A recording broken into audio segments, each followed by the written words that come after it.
Thomas, how are you? Jonathan, I'm doing great. How about yourself? Doing good, thanks. Awesome. Awesome. Glad to hear that. All right. Yesterday, Elon Musk and Donald Trump, 1 billion, not million, 1 billion would it be, have viewed that interview. Okay. According to Elon Musk, that's what he came out with today. That's incredible numbers. Incredible. So let's talk about the interview itself. What are your thoughts from what you heard? I don't really know what I was expecting to hear. You Hmm. know, I thought it was going to be, just them kind of. I don't even know. That's the thing. But what it was. Elon Musk is a interesting guy. His whole story of who he supported in the past and why he came to supporting Trump. He mentioned like after the attempted assassination, he saw how Trump responded, and that really resonated with him, and that's one of the big reasons why he, started saying, "Okay, I'm for this person." So I don't know. I mean, I think the interview was great. I think a lot of it was Trump just kind of going over his points. They went over a True. lot of things. They went over the attempt. They went over how did that happen. Hmm. Trump talked very nicely about the Secret Service and how that sharpshooter or whatever he mentioned that for 400 yards, how he was able to just take him out after Hmm. like 23 years of doing nothing like that. So I mean, Hmm. the overall point was the whole interview I thought was good. Um, Hmm.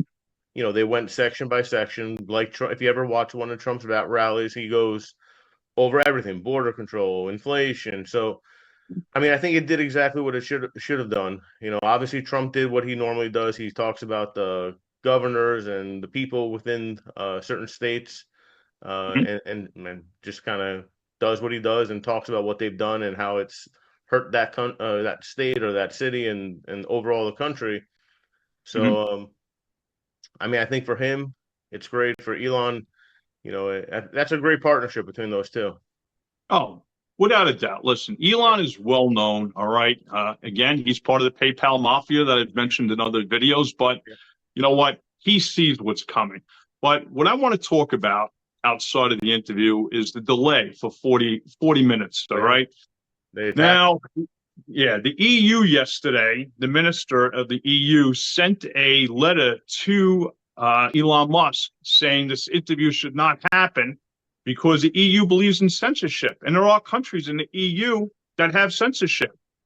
Um, Actually, Scotland and Ireland, you will get arrested if you put any type of, thing on social media that doesn't agree with the government. Okay, this is insane. This is George Orwell's 1984 coming to life.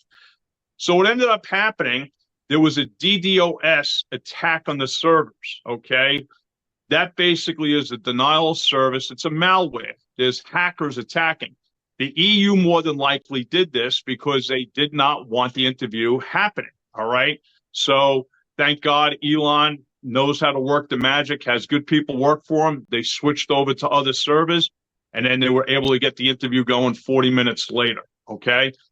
Funny thing is, we're an hour into the interview. I decide to like see what the news media was saying. I Googled, the Trump and Musk interview, and what comes up? Every single like Reuters, ABC, BBC, they all were talking negatively, saying, "Oh, Elon didn't have the proper servers in place for the interview to take place." So they're Yeah, not talking about what happened. yeah. People, I don't care what side of the aisle you're on, take a step out of the side of the glass house and start looking. I don't care if you hate the orange man. Nobody should be denied a platform to speak, okay? Even though I'm not a Harris fan or a Biden fan, they shouldn't be denied the platform to speak. They're trying to stop because Elon is very powerful, very well known. And you know what? They're scared because, Trump has that wrench in his hand and he's going to throw it into their spokes again like he did in 2017 when he came into office. They're trying to take you off Agenda 2030. That's what they're trying to do, the New World Order. These are the elitists of the world. And know this, all your politicians in Europe and America, they're just puppets. They're puppets. All of Hollywood, that the ones that are backing Harris and that, all you guys are is pawns. The elitists could give two flying shits about you. And that's the truth of the matter. You're just part of their game as well, because the elitists are looking to take their program and drive it as much as possible to hurt the people of the world. People have to wake up, and that's really the bottom line. Now, to talk about what you discussed. Yep, first question out of the box from Elon. And again, Elon's not a journalist, so this wasn't your typical interview, okay? Just a conversation over a coffee table, over a beer. That's exactly what it is. First question about the assassination. Trump talked about that. Again, like you said, foreign relations, immigration. One thing that Trump brought up, and Elon agrees, you know what? It's not like 8-10 million people that came into this country illegally. We have gotten over 20 million people, and we've gotten the bad people. Venezuela is letting, people out of their jails and psychiatric centers. We got criminals coming into this country, and this is our culture, the American culture, that's being invaded and taken over. And our government officials are complying with this, okay? The majority of them. Tim Walz, who's been actually chosen as the vice president of Harris, even talked about an interview going back even before he was chosen. You tell me how high that wall is going to be that Trump's building. If it's 20 feet, then I'll get a 25-foot ladder. If it's 25 feet, I'll get a 30-foot ladder. He's trying to destroy the culture of America with all these invasions. That's exactly what it is. It's an invasion. People have to wake up, and that's a sad thought.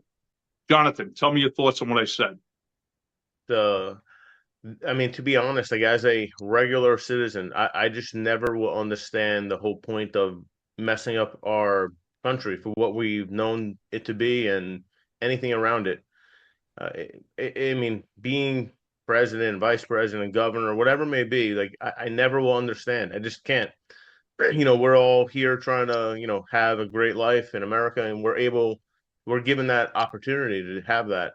So now that opportunity is getting smaller and smaller because of all this, and people in, all areas of the country, they're starting to see that these migrants are coming over and they're coming in their areas. They're walking if you pay very close attention, I'm not sure exactly where everyone lives, but you'll notice random people starting to walk through areas, walking through towns, and it was never like that. So, be careful, where you're, we see even sometimes coming off the expressway or the highway, people walking on the side or walking, across where the lights are, where you never would have seen before. Like you said, though, Elon, I liked the way Elon Musk did the interview. It was more informal. You can tell he's not like one of these CNN or Fox newscasters who's not at all. Question after question. You can tell he's just chilling out. Very casual, like you're having a cup of coffee or a beer on a Friday night, just asking questions away. And Trump is a great speaker. When you see him, he's great at what he wants to get done. He does a really good job. It's just it's the people, right? The people that are watching need to really wake up. We say it all the time. Yeah, they do. Listen, and Elon, talked about the climate and that stuff. And he says, listen, it's not going to happen tomorrow, but he's looking down the road. And I can understand that. All right. And Trump agrees with that. He says, and, we have to actually use what's at our advantage now to benefit America, to chisel down on that, deficit that we have, and also for Americans to start prospering. And that's opening up the other oil line that was shut down. That's what needs to start happening. We got to use our resources that we have in our backyard to help our country out. Trump talked about Elon's cars, Tesla's very nice cars. Okay. Yeah. So it's gorgeous cars. And, he said, listen, it's just we need to start having things at our advantage. He goes, Trump even brought up, it'd be great if you could build solar panels on the roof of the car, the hood of the car, so it regenerates itself, And that's something that, Elon says, we're working on. One thing that Elon mentioned at the end of the interview, okay, he was, he's endorsing Trump. He's doing that. But, he said we're at a fork in the road right now in this country, okay? And we are at a major fork in the road. Are we going to go right or are we going to go left, okay? Elon said, hey, listen, I'm a moderate Democrat. He stated that. But he said what's here, and he's from South Africa, okay? And this guy is far from a dummy. He sees things. I may not agree with a lot of things that Elon says, but I can understand the philosophy where he's coming from. He said, this is Marxist. It's Marxism, what we have coming. Okay. He sees it. Unfortunately, the majority of Americans don't see it. And that's the sad thing, because as we talked about in the past, people aren't well versed in this. I remember in 2011, when I was on Long Island, I used to go to this a barbershop, and there was about 20 seats in there. And about 10 to 12 of them were all Russian Jews that came in from Forest Hills, Queens, and also Brighton Beach area. It was on Hempstead Turnpike. And they were talking in 2011. Obama's president now. He's there for 2 years. They told me what's happening in this country right now, this is the beginning of communism. Okay? That's 13 years ago. And why are they saying that? Because that's where they came from. These guys grew up. These guys were in their 50s, 60s, and early 70s. They grew up in communism Russia. They saw that. And they're seeing it happening here 13 years ago. Now get that ball going. And it's just like, oh my God, where are we actually heading? People, you Americans out there who are going to vote, you guys got to look at what's not going to benefit you, what's going to benefit our nation as a whole, okay? As Jonathan was talking about, you look at the immigration, illegal immigration, criminal immigration that's happening right now, all right? Come here legally. My mother was an immigrant. My father's parents were immigrants, and they came here legally, okay? You worked. There was no handouts. You had to have a family member, where you were going, put the address, and what jobs you're going to be having. And this was back in the, when my dad's parents came here in I think it was around 1920, 21. And then when my mom came here in 56, she went to her aunt's house in the South Bronx. That's fine. But the way they're just loading them in, filling up our hotels, who do you think's paying for this? We, the taxpayers, the working class people, they're taking our future, meaning who's taking it? The government's taking it away from us. They That's the mentioned problem. to kind of transition that into the inflation. They mentioned how, why is inflation the way it is right now? And it's when the government gives out more money than it's going to bring in. And, for all the people that want that quick, instant success, you may get a starting point, but it hurts the country much more, months later, years later, and we're seeing it now. And there's no, Trump mentioned a couple things about how we shut pipelines and did this, and then we want to pretend like everything's okay, so we'll buy it from someone else, like one of our potential enemies, just because we still need the resources, but we just don't want to get our own hands dirty, which makes no sense. Mm-hmm. So, just from a energy standpoint, you need Trump's type of policies coming in. You need, the immigration it's out of control. There's no way to go with it. We're gonna put ourselves in such a big issue. We're already yeah, in a big issue. yeah, we're already in a big issue right now. So, and then you see the stupid thing over the weekend. Trump's big thing is no tips on no taxes on tips, and then we see now Kamala is doing the same thing. Yep. And what I'm not sure if you saw it, I think it was from a major news company. There was two different headlines, one for Trump, one for Kamala. Same exact thing about the tax on tips. They were able to figure out how to make that a negative headline for Trump and a positive headline for Kamala. So without a doubt, it doesn't matter how how they do it. It's whatever they want you to think. Yeah.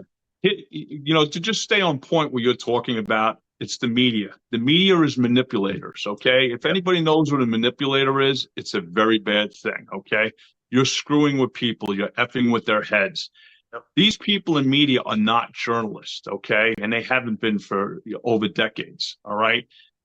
Some of them are bought and paid for. Some of them also plants from within the alphabetical agency of the government, okay?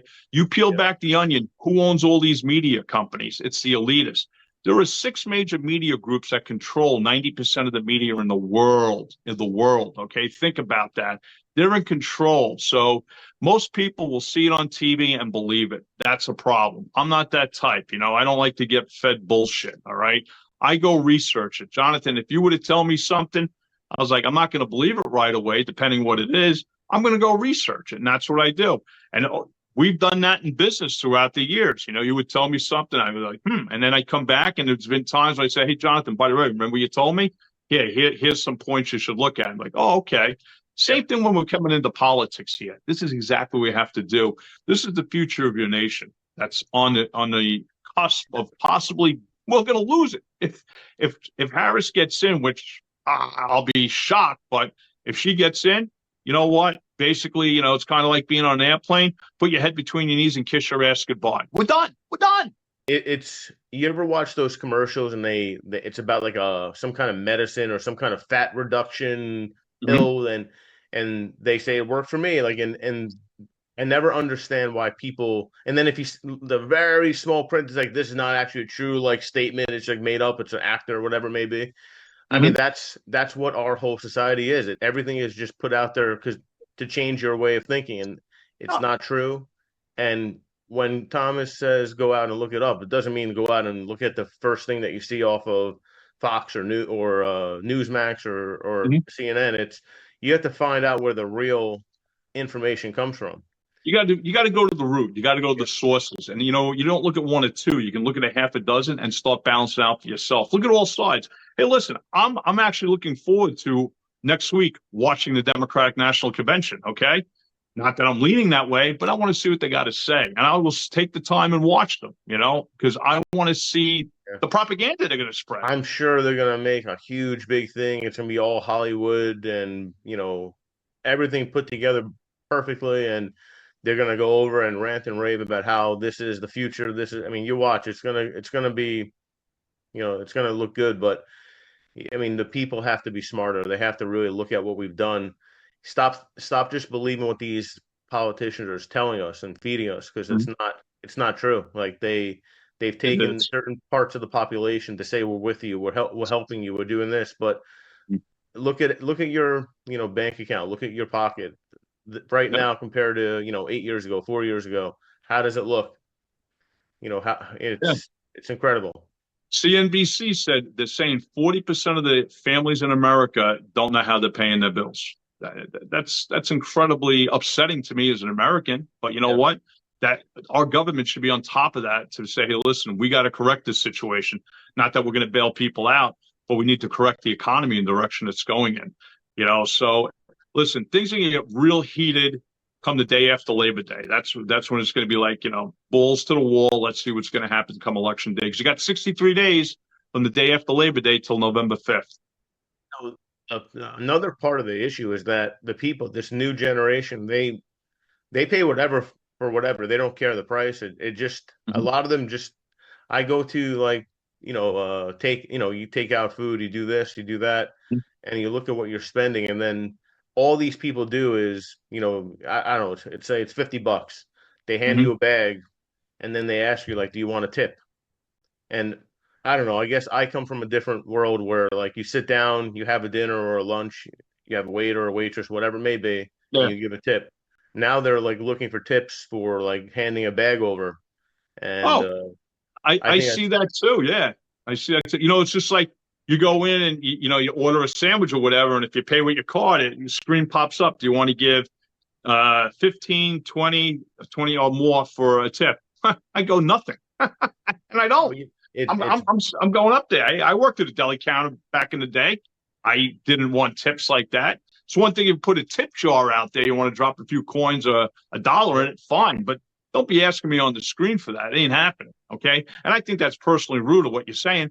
But you know what? You're absolutely correct, because this younger generation, they're getting conditioned to do that. I'm like, oh, okay, I'll give that. You know what?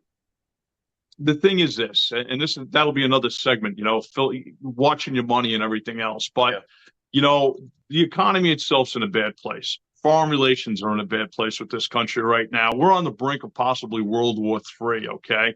Yeah. People really have to start settling in and really taking a look at who's going to be the best person to position this country moving forward. You need a strong leader.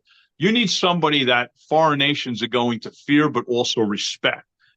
Harris is not that person. We talked about that. Do you think Kamala Harris could have sat down for 30 minutes with Elon Musk and did most of the talking, okay, to make sense? Trump did 2 hours. And you know what? Trump could have probably did another 2 hours after that, even though it was like, close to 11 o'clock at night, Eastern Standard Time. I mean, she is such a bad uh like if you really listen to anything she says, I mean it's a combination of like laughs, like Mm-hmm. little like weird remarks.